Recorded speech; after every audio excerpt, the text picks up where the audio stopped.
My niche would probably be getting in everybody's business. No. So I am Brandon Fiscus. I am a little bit of everything. I consider myself a storyteller, not just a filmmaker. I write, I direct, I also act from time to time when people need me to, including classes like this. So being able to bring either my idea that I wrote or somebody else's idea that they wrote to actual physical understanding of it. Being able to connect everybody that's on set, getting them to work as a team and create something new. I actually started with special effects. I'm a not VFX, sorry. I'm a special effects artist, practical, makeup, all that kind of stuff. Started with just love of horror movies. You know, I grew up in the 80s and 90s where we didn't have the internet and, you know, being able to look at stuff, how it's done and things. So I had to wait for like the magazines to come out with all of it, or a special on television that they're only going to show you so much because they didn't show that kind of stuff on TV back then. You know, so it's that kind of thing. And then from there, it fell into the love of storytelling. F is a little different than most because my son wrote it, and I kind of already knew the character I was going to be playing. And at that point, I was only in like supporting roles as the big either side muscle or the bad guy itself. Yeah. So we were kind of wanting to switch me up and change my whole look, and I grew my hair out, I put on a mustache, and I became someone else for that character. Yeah. And again, through time, I have always said I don't consider myself an actor, but then talking to other actors, an acting coach, I was like, okay, I gotta admit it, I'm an actor. Damn. But then with The Visit, it's even different because I portray Santa Claus. That's what I do professionally. So I've been doing this for over 14 years, being Santa Claus. Well, the thing with being Santa Claus is it's very unscripted. It's more ad-lib. You're right there in the mix of it. Kids will ask you the most random questions, so you got to be on it. Yeah.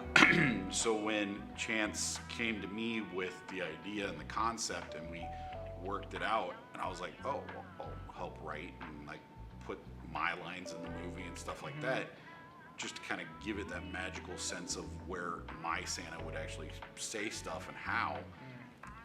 On set, totally nothing. It just dropped out of me. Even though I helped write it, I couldn't keep the lines in my head because in that character, I'm so used to just rolling with the punches, what's going on, rather than having to stay on an actual thing. So it can be difficult being an actor in certain aspects. Yeah. So I think I kind of make it hard on myself sometimes, but doing that kind of thing. So absolutely. A lot of the stuff I work on is all independent, so time is a big thing. So ad-libbing a whole bunch of things, you know, I also have to edit a lot of my own projects or other people's projects.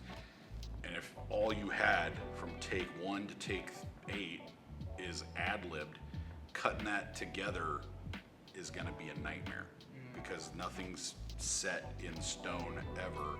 So ad-libbing can be just not a nightmare for the actor, but also just the editing process too. But as an actor, I think ad-libbing only works if you know the character. So if you're only showing up just to read lines, basically, a glorified line reader, and you're not actually acting and putting your thought process into what that character is, who you are in that moment, you can't ad-lib. You can't, you know, change it up a little bit and be on the spot to where if you flub up a line, fix it just enough. So around here, there's quite a few actors that I know that can do it pretty well. And some of them we work with on a regular basis, like Walter Shatley is really good at it. And he's also respectful to our time and what we want to get. So what we'll end up doing is we'll do it the way the script asks for at least 2 or 3 times, and then we'll see what's in the, you know, barrel that comes out. Yeah, So, totally. That's a good point. Doing it like completely by the script as well as improving. right. You can't take criticism. You shouldn't be making stories. You shouldn't be making art. It's everybody has their opinion about it, so it comes with it. And if you can't take it, if you can't have thick skin or bounce back with it, because I think I challenge it with humor or pair it with humor to where if I can't make fun of my own mistakes or my own art, I'm not having fun anymore then. Yeah.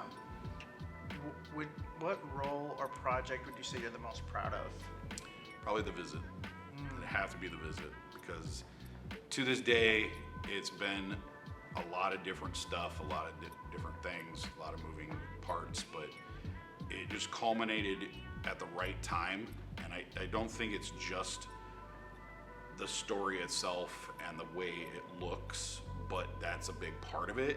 But it also has that emotional tonality to it that was attached to me, because early in that year, I lost both my grandparents and my father-in-law. So going in the holiday, I kind of took a break from being Santa a little bit. I still did visits, but I wasn't like uber putting myself out there like, hey, I need to visit every day.